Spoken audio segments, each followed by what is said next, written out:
Hello, my name is Scott Davis, and welcome to New World Birth. This is the weekly neutrino forecast for April 5th to April 11th of 2015.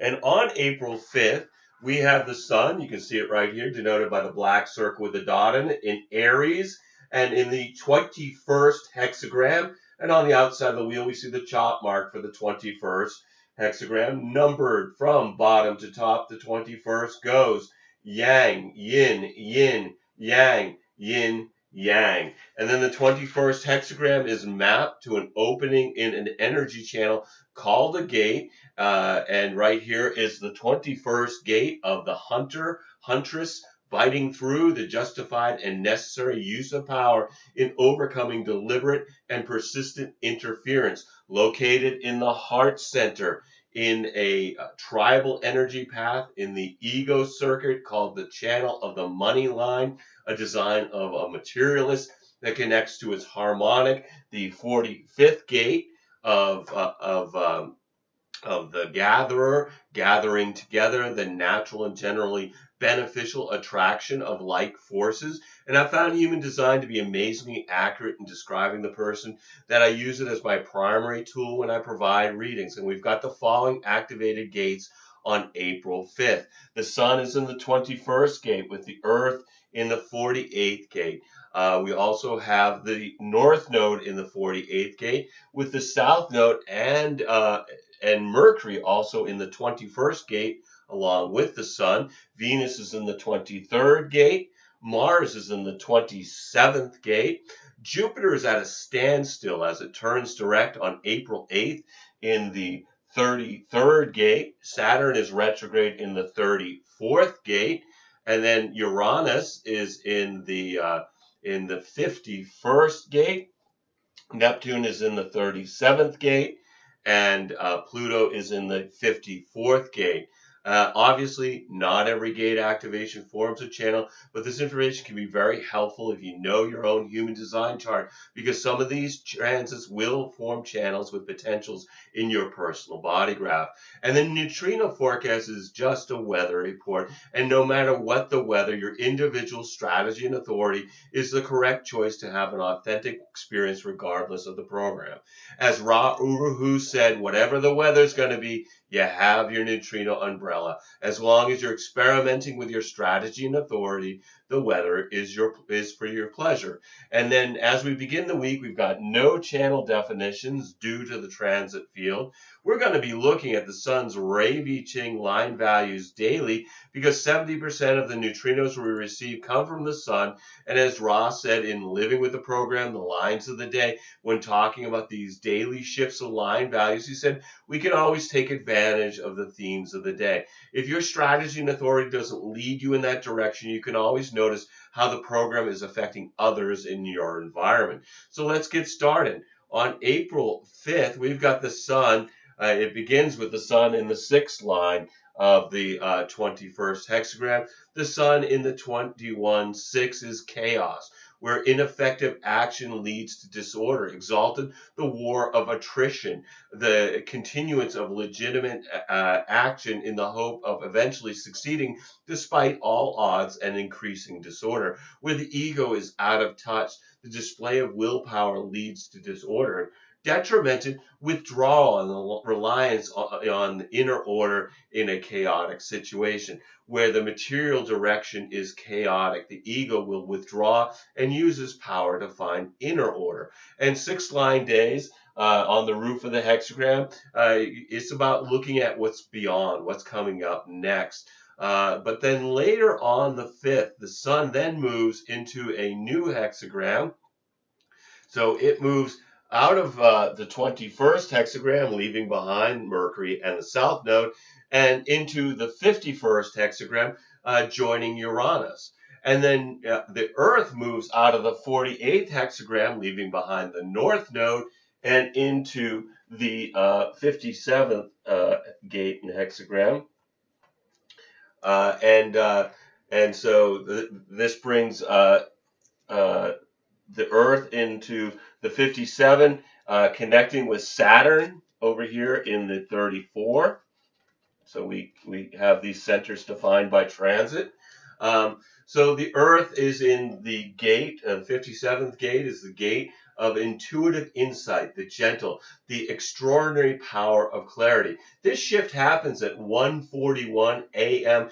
Eastern Daylight Time, so you want to convert that time to your local time zone in order to know when this is happening for you. The sun in the 51st gate of shock, the arousing, the ability to respond to disorder and shock through recognition and adaptation. The sun is in the first line of the 51, um, which is reference, the advantage of previous crisis experience, exalted, the gift of re-examination that is the foundation of preparedness, the power of the ego conditioned by experience, detrimented, a tendency to emotional withdrawal after shock, the weakness of the ego in times of challenge.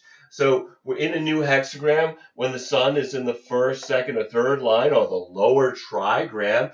This is about more of a personal process. People are looking more inward, absorbed in their own process. The theme of the first line day is a fear or an anxiety that needs to be investigated. So a day to study, not to act. A day to look into things, not to jump. A good day to deal with things you don't understand, can't make sense of, or don't know. And with the Earth in the 57th gate and hexagram and Saturn in the 34, we've got the channel of power, the design of an archetype that will be with us until the 10th.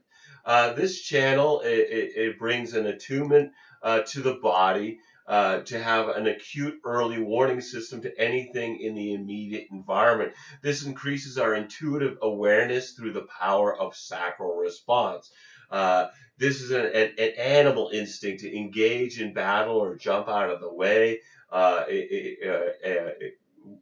with a moment's notice.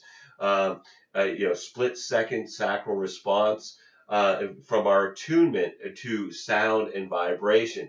And people will be more in tune with what is being said from the tone of the voice of the speaker rather than the words spoken. And sometimes this is experienced as a coolness by others, but this is an individual channel of survival representing the archetype of what it is to be human. Now, obviously, for 30% of us, this defined, the defined sacral center affects non-generator types and feeling busy and having the endurance to work, but it's not something you want to get used to. And then the defined splenic center brings intuition and well-being.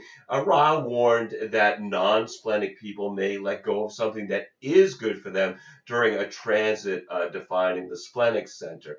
And this is, as I said before, this is individual circuitry. So this definition brings melancholy that's best used in creative experiences. On the 6th, the sun then moves into the second line. So moving out of the line of the investigator into the line of the hermit, again in the 51st hexagram. The shift happening at 12:33 a.m. So just 33 minutes after midnight Eastern Daylight Time. The sun in the 51-2 is described as withdrawal, exalted, the recognition of the mechanics of shock that indicates when withdrawal is the only logical action. The instinctive withdrawal when the power of the ego is threatened, detrimented, being too smart for one's own good, and rejecting withdrawal in the vain belief that one can outsmart natural forces. The egoism to reject withdrawal and face possible defeat. Second line days, people are waiting for something. They're waiting to be called, particularly called for natural talents. People, again, lower trigrams stuck in their own trip.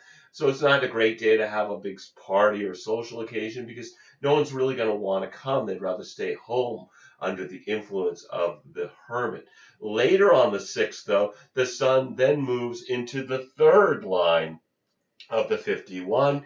This happens at 11:25 p.m. Eastern Daylight Time, 35 minutes before midnight Eastern Daylight Time. The sun is exalted in the third line of the 51, which is adaptation, exalted, the life-sustaining awareness that thinks on its feet and thus creates opportunities, the power of spontaneity in times of change. So moving from the second line, hermit, into the third line, the martyr, which is about a trial and error process and bonds made and broken, and a system of discovery by figuring out what doesn't work. Things bump into us under the third line influence, so it's a day to be careful on the road, to be careful of swinging doors, swinging elbows, a day where we might have bonds made and broken. It's a good material day. It's a good day to do business and work on the material plane, but you have to be careful because things can go wrong, things that will perhaps lead to discovery. And then Venus moves on the 6th from the 23rd hexagram to the 8. In human design, Venus is very powerful, deeply misunderstood according to Ra. It brings morality and natural law, in which we deal with the other and the consequences of the world around us, and what disturbs you on a moral level. Well, your design and personality Venuses tell you about the moral dilemma that you're going to work with in your life, and that if you don't act with moral clarity, Venus can be unkind in its retribution. In the 8th gate, Venus is in the gate of contribution, holding together, the basic worth realized in contributing individual efforts to group goals. Venus in the first line of the 8, it is honesty, the truthful acceptance of limitation and recognition that it can only be transcended through sharing. Exalted, the awareness that the whole is always greater than the sum of the parts. Knowing the creative expression must be honestly communicated and shared. Detrimented, withdrawal, the fear of losing individuality in a group environment. The design to share creativity at the expense of individuality.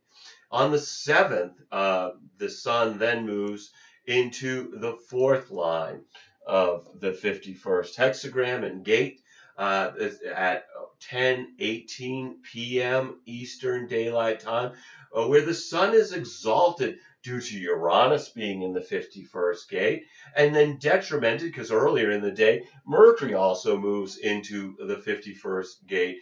This is described as limitation. And, an exaltation is that upward pointing arrow. The detriment is the downward pointing arrow. So on the 7th, when you see the sun in the 4th line of the 51st, it's going to appear as if it's a 6-pointed star because it's both the upward arrow and the downward arrow in the line of limitation, exalted, a pure inventiveness and sometimes genius to find some opportunity even in the midst of devastating shocks. The warrior ego that will find some way to answer the challenge. Detrimented, a reasoned make-do a mentality that is ineffectual in times of severe shock.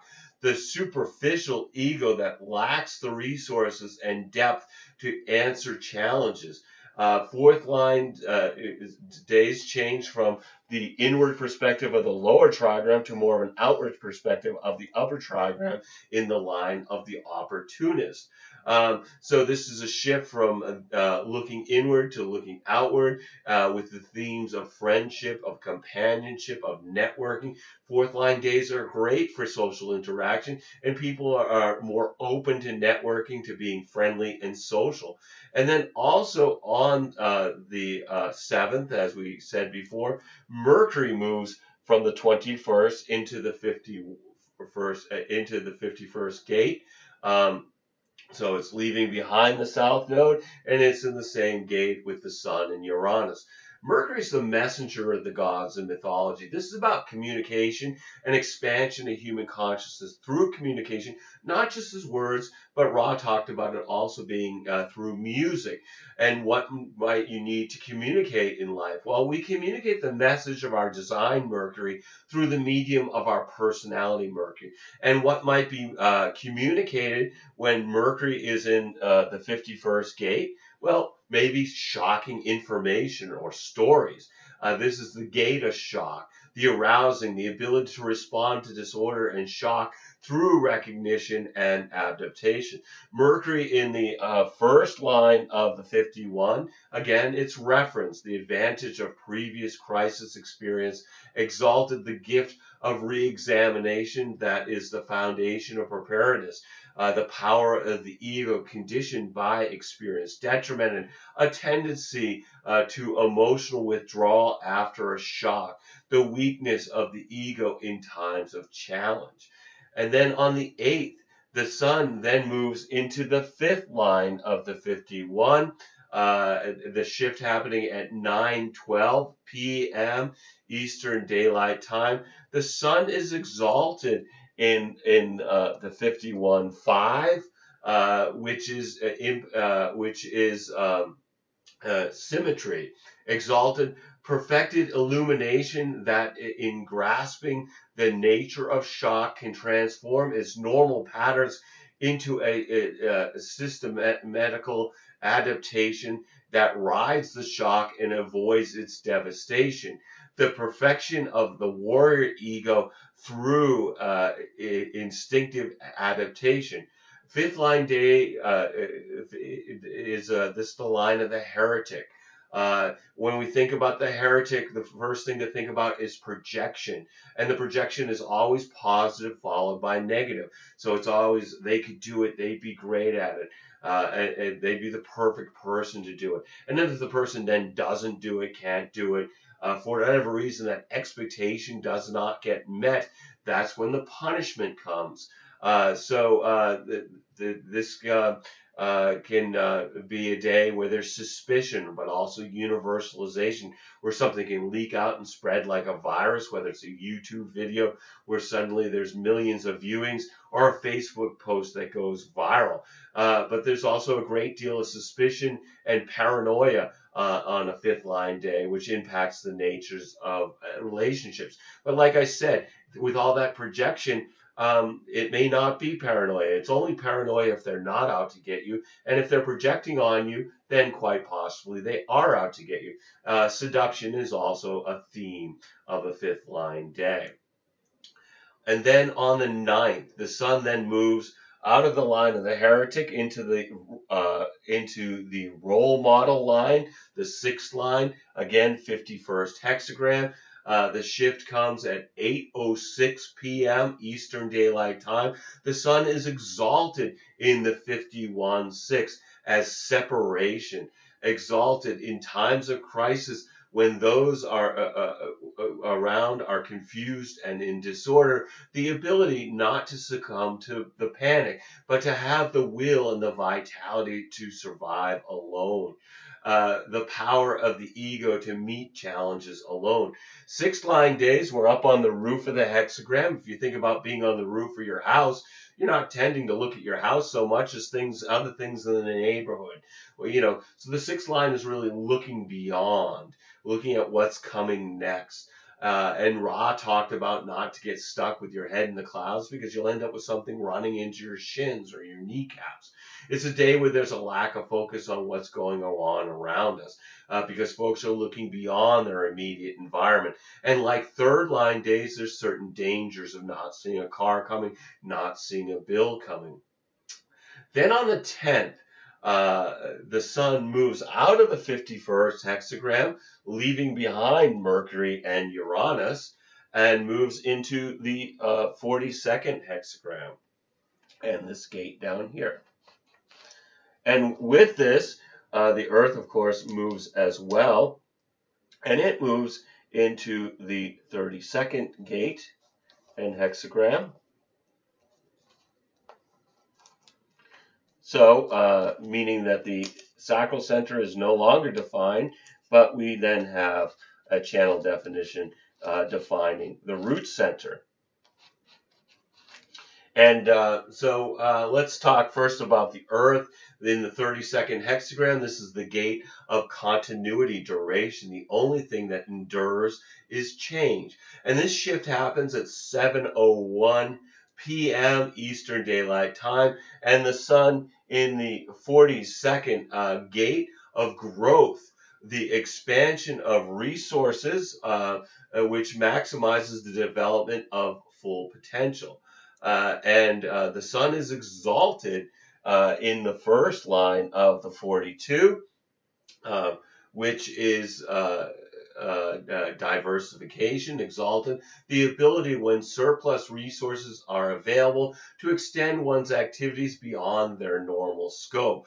Growth through expansion, particularly when defined to the root. And then, so now we're in a new hexagram. The sun, again, lower trigram, first, second, third line. The sun in the first line is about investigation, research, looking into things. This is the line of the investigator. So again, energy is good for studying, researching, looking into things, finding out information that maybe you don't have otherwise under that influence. And then also on the 10th, we have Mercury moves from the 51st hexagram, leaving behind Uranus, and into the 42nd hexagram and gate, where it's joining the sun. And then we've got Mars moving out of the 27th gate and hexagram, and it's moving up into the 24 up here in the Ajna center. All right, we talked about Mercury earlier, about being about communication. And so what might be communicated when Mercury is in the 42nd gate? Well, the experience of completion through maturation. This is the gate of growth, increase, the expansion of resources, which maximizes the development of full potential. And Mercury is also exalted in the first line of the 42 due to the sun being in the 42. And it's described as diversification, exalted, the ability when surplus resources are available to extend one's activities beyond their normal scope, growth through expansion, particularly when defined to the root. So then on the 10th, we've got Mars moved out of the 27 and up to the 24.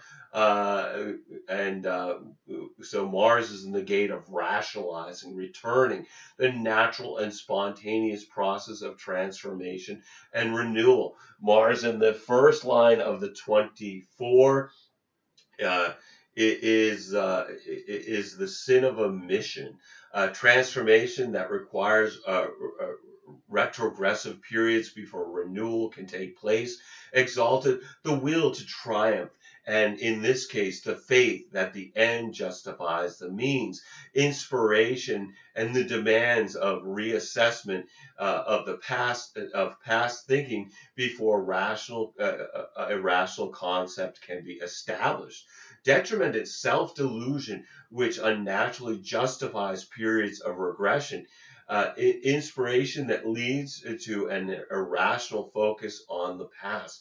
Ross spoke of Mars being an extraordinary and immature energy resource that lacks refinement and is subject to outbursts. And Mars represents the warrior archetype in mythology. And by following our strategy and authority, we slowly refine the energy of our design and personality, Mars, from immaturity to wisdom. And with the Earth in the 32nd hexagram and Pluto in the 54th gate and hexagram, we've got the channel of transformation, a design of being driven until the 16th, which brings tribal energies to support our drive to attain a distant goal. This channel definition is a projected channel, and it must wait for the correct allies. and being invited by the correct allies. This will influence us to transform raw energy into something that endures, to turn work into success. The themes of this definition are time, money, value, business, and bargaining. As a conditioning force, I'd expect to see people wanting to be recognized for their hard work through material success. For those who don't value themselves or their place in the community, they may become workaholics under this influence. The defined splenic center again brings intuition and well-being, and Ra had warned that non-splenic people may let go of something that is good for them during a transit defining the splenic center. Folks without a defined root center, this transit definition could be felt as an increase in pressure. And then on the 11th, the sun then moves into the second line. So the second line of the 42nd hexagram at 5:56 p.m. Eastern Daylight Time, the sun is exalted in the second line of the 42, which is described as identification, exalted recognition, and acute capitalization of trends, the power for growth through participation in trends. And like we said before, second line days, this is the hermit. People are waiting to be called for their natural talents. So again, it's not a huge social day, more of a day where people are rather would stay in their homes and things like that. And then also on the 11th, we've got Venus moving out of the 8 and into the 20.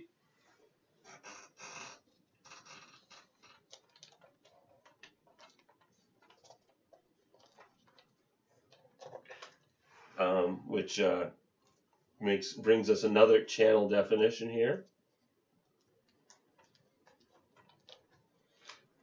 Bringing a defined sacral center and a defined throat center. All right. So let's talk about Venus. Well, we talked about Venus. So Venus is really about, in human design, it's about morality, values, things like that. And so now we've got Venus in the 20th gate of the now, contemplation, recognition, and awareness in the now transforms understanding into right action. In the first line of the 20, Venus is exalted as superficiality, a reliance on shallowness, exalted the raising of superficiality to an art form. The slogan here, superficial expressions as art forms. And with Venus in the 20 and Saturn in the 34, this gives us the channel of charisma until the 16th. This will influence us to become busier in the now, where the things we think about become the experiences that we're having. Expect folks to be deeply involved in their daily activities and unaware of the expectations of others. People are not likely to even notice how busy they are, with the possibility of erupting spontaneously without any awareness of why. This will be this will be a time when people are in their own little world, out of sight, out of mind. This also affects non-generator types in feeling busy and having the endurance to work. Of course, you don't want to get used to that. It also, Ra talks about when the sacral center is defined, that people may,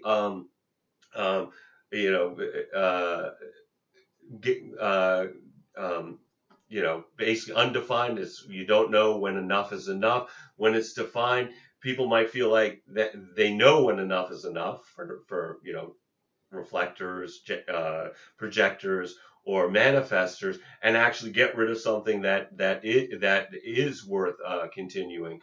uh, under the influence of having the defined sacral center. So no matter what the energies that are conditioning you during the week, just remember this is an experience about being a passenger, riding in a vehicle, driven by the magnetic monopole. So enjoy the scenery. Let the vehicle take you where you need to go through using your strategy and authority. Every day is a blessing, no matter what the dramas are that beckon to distract us. We're all here just giving the performance of a lifetime on the world stage. Just remember to take some time to observe the play or observe your movie as well as act your part by remembering that you're a spiritual being that's having a human experience. I want to thank you for checking out New World Birth. The next segment of the weekly neutrino forecast will be for April 12th of 2015, should be available on the 11th, when we'll continue to look at the influence of the heavenly bodies as they transit the sky and the hexagrams of the I Ching. You can check us out on Facebook, Blogger, or YouTube, and I encourage you to share this information as video or as text as widely as you choose. And I invite you to contact me at newworldbirth@yahoo.com if you have any questions or wish to schedule a reading. And if you've been thinking about getting a reading, please contact me. I would love to provide you a reading during these uncertain times. You'll need to be able to either call me in Maine in the USA, or we can connect with Skype to receive your reading. We're also accepting donations to keep these reports freely available. As always, I am blessed that you've taken the time to connect with my passion for these ancient mysteries and their application to our journey during this incarnation. The light in me honors the light in you. Namaste, in Lakesh, and as Ra would say, love yourself. Look forward to connecting with you next week, or in a reading, or send me an email if you have a question. Anyway, all my best to everybody, and much gratitude to your connection with what we're offering here at New World Birth. Thanks, everybody.